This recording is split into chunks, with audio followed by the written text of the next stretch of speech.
So, you log in with your base wallet.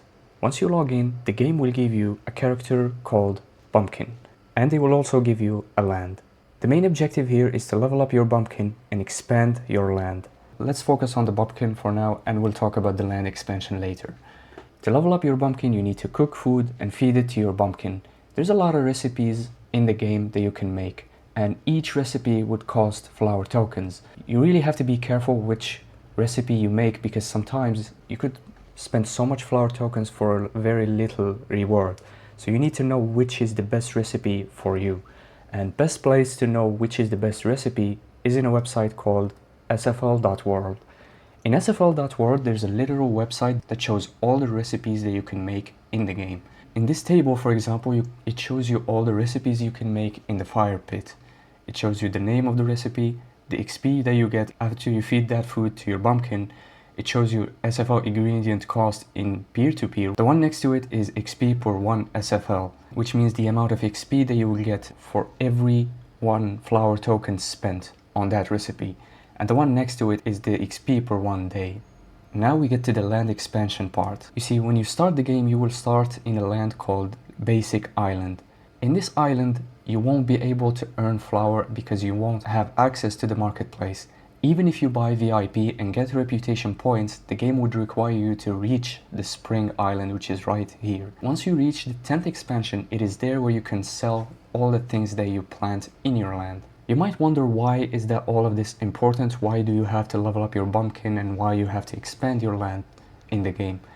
Well, the answer is very simple, and it's all in sfl.world. In sfl.world, there's a page where it shows all the land expansions available in the game.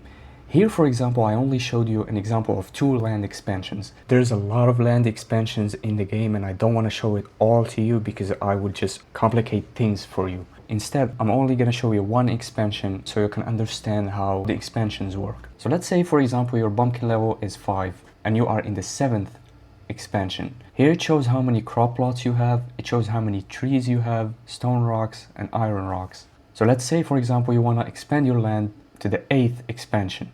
Well, the first thing that you need to do is level up your Bumpkin to level 8. Once you do this, you will be able to expand your land to the 8th expansion. But it comes at a cost. These are the items required for you to actually expand your land.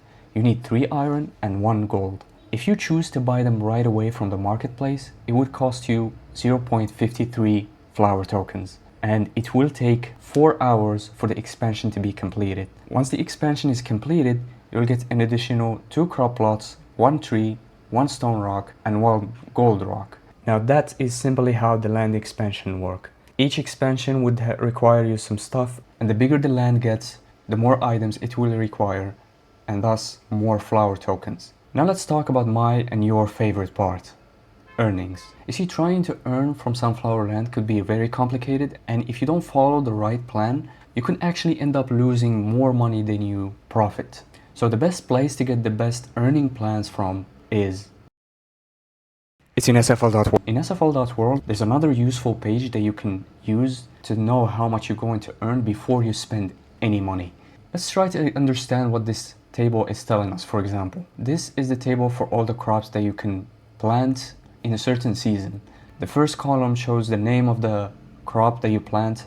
The second one shows the stock, which we will talk about in a second later. The next one is the boost. The way the boost works, let's say I plant 1 corn, for example. That 1 corn would be multiplied by 2.14. I will harvest 2.14 corn. The next column is the sum for all the harvested seeds that you will get. The next one is for the profit minus the 10% fee of the marketplace. Now we will see how the profit is calculated in the game. So let's calculate the profit for corn, for example. As I showed you earlier, there's 100 seeds in stock. Each seed costs 7 coins. So if we multiply 100 by 7, we get 700 coins. That's the equivalent to 2.875 flower tokens. Now the way I know this is because 1 flower token costs 320 gold coins. Once we plant all the 100 seeds and harvest them, of course we multiply it by the boost that we have, we will get 214 corn. Each corn costs 3.03 flower tokens in the marketplace. So if you multiply these two, we will get 6.42 flower tokens in total revenue. So if we subtract 10% for the marketplace fee and we subtract the seed cost, which is 2.1875, we will get 3,5905 flower tokens in total profit. Now, of course, these numbers would change depending on the law of supply and demand. Now we will get to the stock part that I mentioned earlier. So once you get all the seeds, you won't be able to do it again unless you restock. Now, restocking comes at a cost. Each restock in the game costs 20 gems, and you can buy them in the game by flower tokens. There's 7 options for buying gems in Sunflower Land. If you buy 100 gems, it would cost you 2,4220 flower for 1 restock. If you purchase the 650 pack, it will cost you 1,8740 flower tokens for 1 restock. So you'd be saving 29% of your flower tokens if you purchase the 650 gem pack. And the same thing goes for all the rest of the packs available. You see, 20 gems will restock all the seeds and all the tools that you're going to need.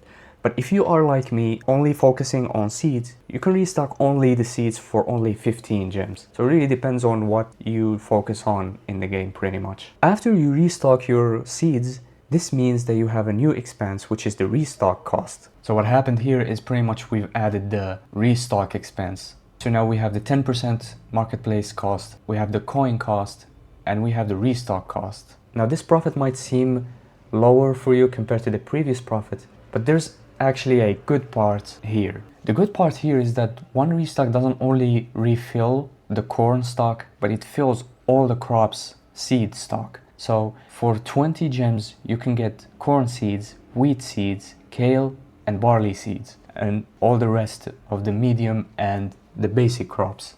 Now let's talk about another important thing in the game, which is skills. Skills are very important in Sunflower Land, and you really need to be careful where you should put your skill points on. And best place to know this is in the game itself. These are all the skills that I have in my account. You can see that I focus more on the advanced crops. That's because I don't spend so much time inside the game and I prefer to just plant something and wait for it and let it grow for like a day or more. But for you, you don't have to focus on advanced crops. If you log into the game more often, you can focus on basic and medium crops since they don't take so much time to be ready to be harvested. And these are the fruit skills that I have, which I personally prefer. And this one is for the honey making skills. And the last one is for the cooking skills. So with skill points, it really depends on what you want to do in Sunflower Land. If you're trying to focus more on leveling up your pumpkin, you should invest your skill points on things that get you more XP. But if you are trying to earn from the game, you should focus on the skills that get you more yield in the crops.